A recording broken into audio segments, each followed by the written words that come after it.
The community of Las Cruces, New Mexico is reeling. On April 24, 2025, former magistrate judge Joel Cano and his wife Nancy were arrested at their home.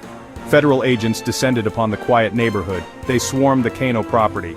The reason? Suspicion of harboring a dangerous fugitive with ties to a notorious criminal organization.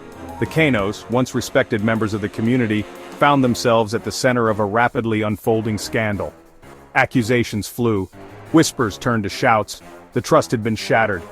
How could a judge, a supposed guardian of justice, be involved in something so heinous?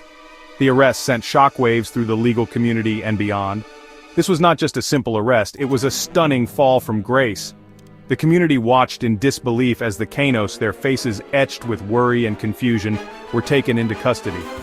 This was a story that no one saw coming. The swiftness and severity of the arrest underscored the gravity of the situation. The authorities were clearly sending a message: no one is above the law, not even a former judge. The case had gripped the attention of the nation, and the eyes of the world were now on Las Cruces, a small city suddenly thrust into the center of an international criminal investigation. The charges against Joel and Nancy Cano were staggering. They were accused of evidence tampering, a serious felony with the potential for a lengthy prison sentence. The prosecution alleged that the Canos had harbored a known criminal, Christian Ortega Lopez, in their home.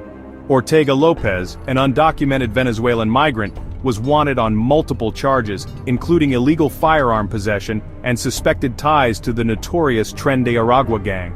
The Canos' connection to Ortega Lopez was troubling. Nancy Cano had initially hired Ortega Lopez for housework. However, their relationship seemingly evolved, and Ortega Lopez was later offered a place to stay in a casita on the Cano property. This arrangement raised red flags, especially considering Ortega Lopez's history. He had been evicted from an El Paso apartment just months prior.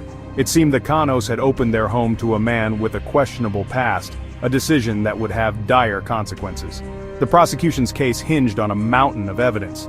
They pointed to text messages, voicemails, and even social media posts that allegedly linked Ortega Lopez to the Tren de Aragua gang. Photos of Ortega Lopez sporting gang tattoos and clothing added further weight to their claims. The evidence painted a disturbing picture of a former judge and his wife, entangled with a dangerous criminal element. The Canos maintained their innocence, claiming ignorance of Ortega Lopez's criminal activities. However, the prosecution argued that the evidence was too compelling to ignore.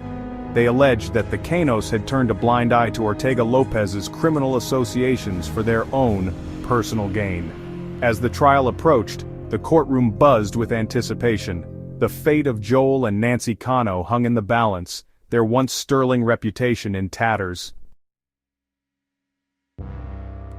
Christian Ortega Lopez, the man at the center of the Cano scandal, was no stranger to law enforcement.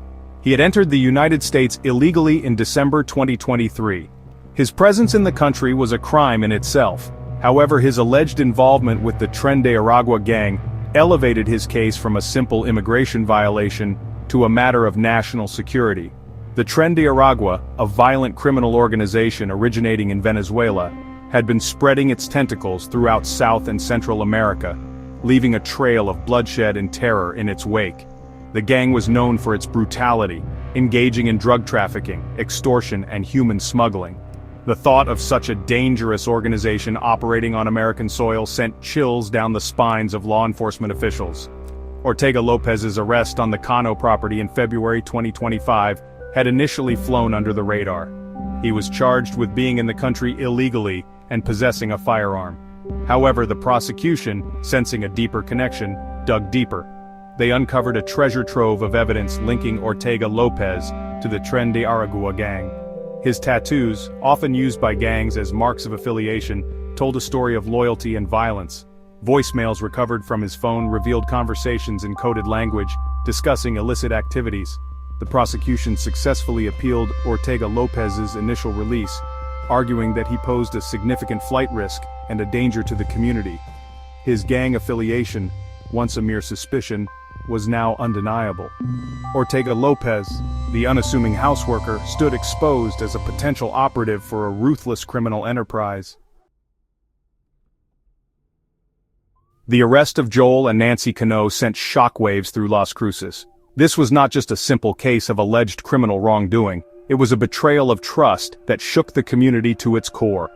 Joel Cano, a former judge, had sworn to uphold the law, to protect the innocent. Yet he stood accused of harboring a suspected gang member, a man who had allegedly crossed borders illegally and possessed firearms.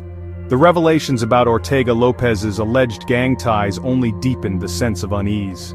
The Tren de Aragua, with its reputation for violence and ruthlessness, was not a name whispered in hushed tones. It was a chilling reminder of the darkness that could seep into even the most seemingly peaceful communities. The thought of such an organization finding a foothold in their midst was a nightmare scenario for the residents of Las Cruces. The Canos' arrest sparked outrage and disbelief. Neighbors, once accustomed to the quiet comings and goings of the Cano household, now eyed the property with suspicion.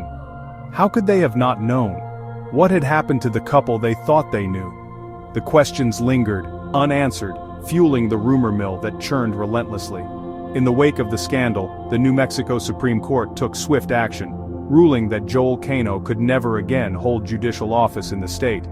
His resignation, submitted shortly after the allegations surfaced, did little to quell the public outcry. The damage had been done. The case served as a stark reminder that the pursuit of justice begins with those entrusted to uphold it. The Canos' alleged actions had tarnished the reputation of the judiciary, leaving a community grappling with a profound sense of betrayal and a lingering question. If those sworn to uphold the law can stray so far, what hope was there for the rest of them?